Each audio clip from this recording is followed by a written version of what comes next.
নিচে শুয়েছেন আর উঠতে পারছেন না, হয়তো জন্মের মতো ঘুমিয়ে পড়েছে। তাহলে আপনার হরিনাম শোনা হলো না, আপনি এর জন্য বাড়ি চলে গেলেন, সে উঠে পড়লো, আপনি উঠতে পারলেন না। কিন্তু যাকে আপনি এগিয়ে দিয়ে গেলেন সে আপনার বাড়িতে গিয়ে বলবে, দিদি গো তুই চলে গেলি, আমি কবে যাব? কেন আজকেই যা না, যা।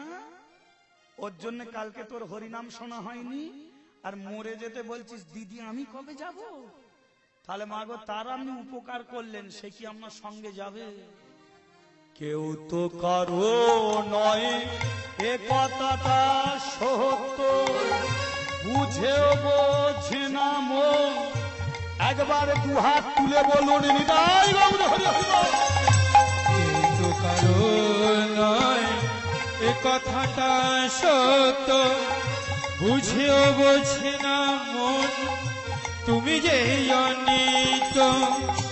ওই দেখো শ্মশানে কি বরাতি দিনে, ওই দেখো শ্মশানে কি বরাত্রি দিনে, ওই দেখো শ্মশানে কি বরাতি দিনে, ওই দেখো শ্মশানে কি বরাত্রি দিনে, পড়িতেছে মানবে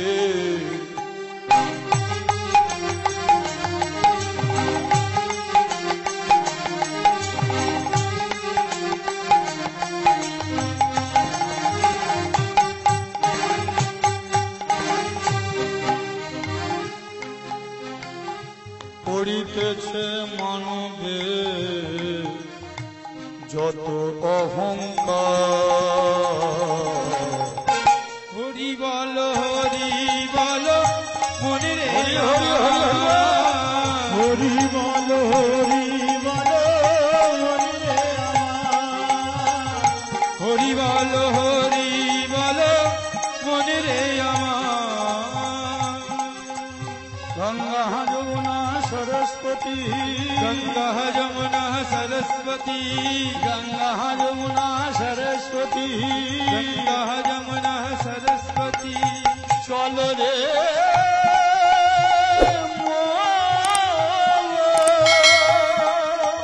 গঙ্গা যমুনা সরস্বতী, গঙ্গা যমুনা চলে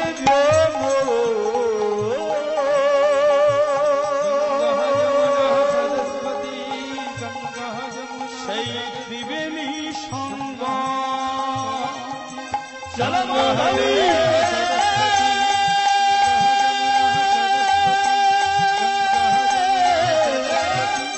গঙ্গা যমুনা সরস্বতী, গঙ্গা যমুনা সরস্বতী, ও গঙ্গা যমুনা সরস্বতী।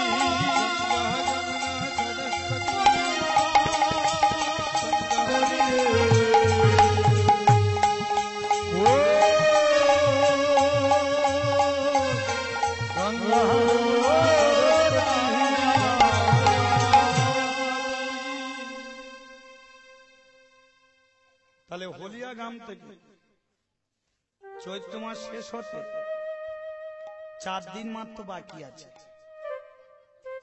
তাহলে ভাবো মা, 26টা দিন 26টা রাত্রি পায়ে হেঁটে চলেছে, ত্রিবেণী সঙ্গমের জলে স্নান করেছে, বাবা বিশ্বনাথের চরণে দাঁতে কাটিনি, কারোর সঙ্গে কথা না বলে স্বামী স্ত্রী দুজনে মিলে একটা সন্তান পাবে বলে 3টে দিন হতে দিয়ে পড়ে আছে। নীলের দিনকে ওই কাশী বিশ্বনাথের মন্দিরে হাজার হাজার ভক্ত যাচ্ছে, এরা দুজনে স্বামী স্ত্রী মিলে বসে আছে। কেশব বলে, মাধবী হাজার হাজার ভক্ত নীলের ঘরে বাতি জ্বালছে, তুমি এবার ভোলানাথের সম্মুখে প্রদীপটা জ্বালো। ভোলানাথের সম্মুখে প্রদীপ জ্বললে যদি তোমার একটা বংশের প্রদীপ জ্বলে।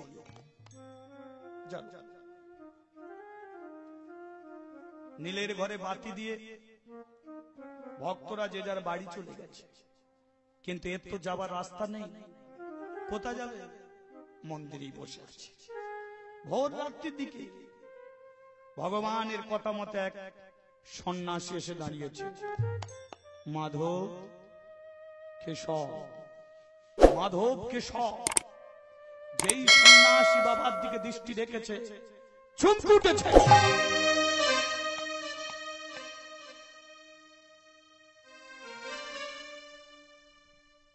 এ তো সঙ্গে বিশ্বনাথ এসেছে গো মাধবী,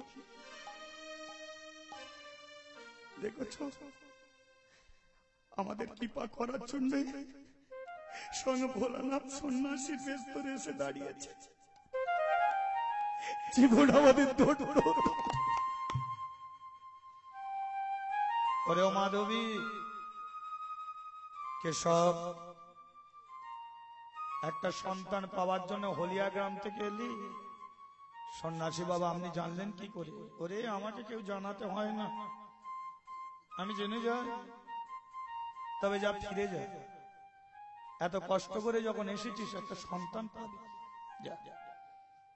তবে শুনে রাখ, ছেলে তো পাবি, কিন্তু বিধির বিধান, যে ছেলেটাকে পাবি ওর যখন 12 বছর বয়স হবে দেখবি তোদের ঘরে আর ছেলেটা থাকবে না।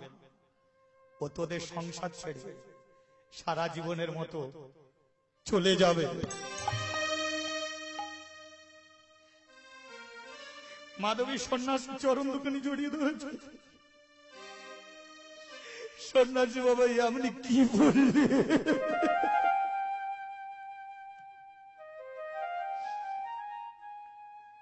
সন্তানই যদি পাবো তো 12 বছর পরে সে ছেলে চলে যাবে। পেয়ে হারানোর কি জ্বালা আমি কি করে সহ্য করব? সন্ন্যাসী বাবা আপনি কি আশীর্বাদ করলেন? সন্ন্যাসী বাবা বলে, দেখ আর তো আমার কিছু করার নেই, যার কপালে লেখা আছে সেটা তো হবেই। সন্ন্যাসী বাবা যখন চলে গেল, কেশব আচার্য বলল, মাধবী চলো ঘরে ফিরে চলো। যাব না স্বামী, আমি এই কয়েক দিনের চলে আত্মহত্যা করব। মাধবী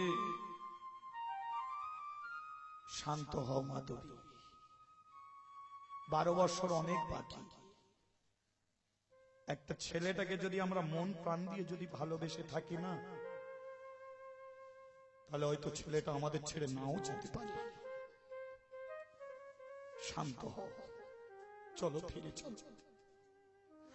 তুমি নিজের জন্য আত্মহত্যা করতে চাইছো? তোমার যদি এত কষ্ট হয় তাহলে ভগবানের কত কষ্ট জানো?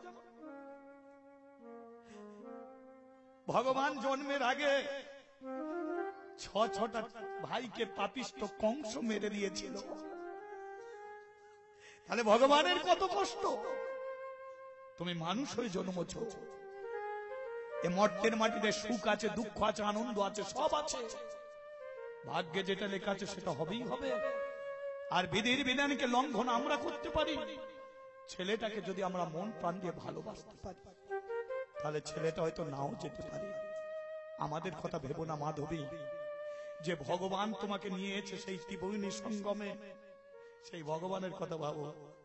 আজকে একটা মাস হয়ে গেল আমাদের ঘরে যে ঠাকুর বসে আছে তার আমরা সেবা পর্যন্ত দিতে পারিনি। নিজের স্বার্থে সন্তান পাওয়ার জন্য সর্বস্ব ছেড়ে চলে এসেছি। একটা মাস আমাদের ঘরে ভগবান সেবা পাইনি। ভাবো ভগবানের কথা ভাবো মাধবী, চলো ফিরে যাও। একটা সংসারে দেখবেন, সংসারে কর্তা আছে কর্ত্রী আছে। বাচ্চা বাচ্চা ছেলেদের মানুষ করতে গেলে বাবা মা যদি দুজনই আদর দিয়ে দেয় তাহলে কিন্তু ছেলে কোনোদিনই মানুষ হবে না। মা যদি ছেলেকে ভালোবাসে বাবা একটু কঠোর হয়, আর মা যদি একটু কঠোর হয় তাহলে বাবা একটু নরম হয়। দুজনেই যদি আদর দিয়ে দেয় সে ছেলে বাঁদরে পরিণত হবে, মানুষ হবে না। কিন্তু ছেলেরা কি করে বলুন তো, বাবাদের ভালোবাসা বুঝতে পারে না। বাবাদের ভালোবাসা বুঝতে পারে না, মা একটু আদর করে জড়িয়ে ধরে তো, তাই আমার মাই বেশি ভালোবাসে। কিন্তু বাবাদের যে কি যন্ত্রণা হয় একমাত্র যারা বাবা হয়েছে তারা জানে। ছেলে যদি ভাত না দেয়, ছেলের মা কি করবে? পাড়া প্রতিবেশীর বাড়ি বাড়ি গিয়ে দুঃখের কথা জানাবে, জানিস তোর ছেলেটা কি ভালো, আর আমার ছেলেটা দেখ কি হয়েছে, আমাকে ভাত দিতে চায় না। বাবা কারো কাছে যায়?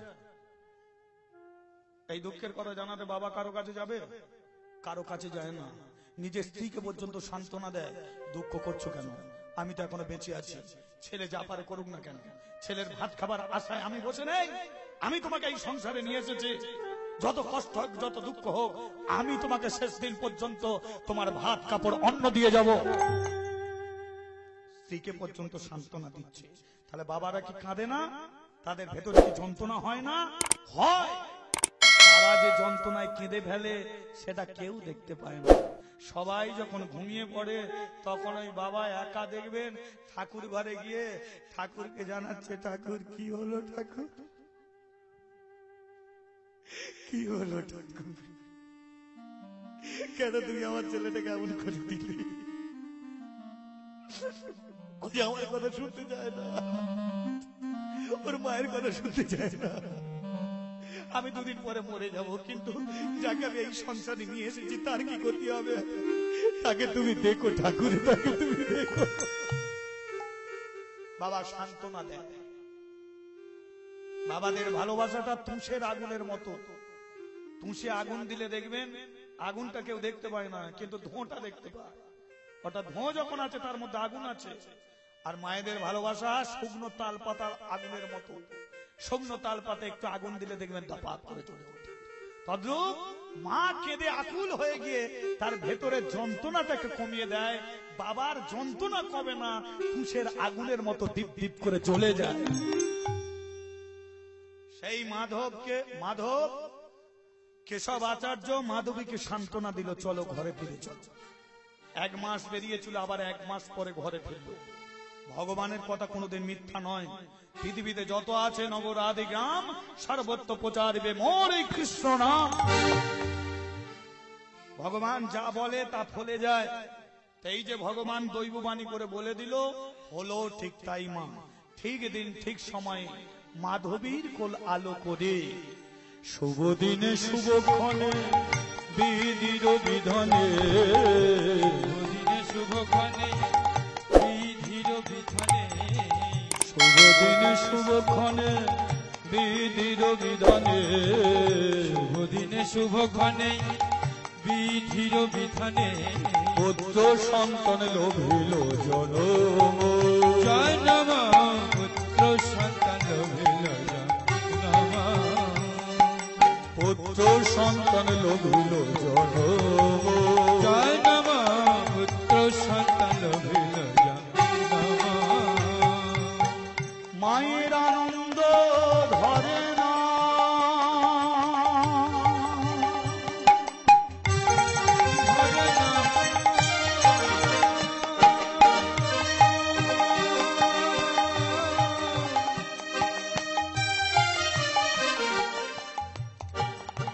মায়ের আনন্দ ধরে না।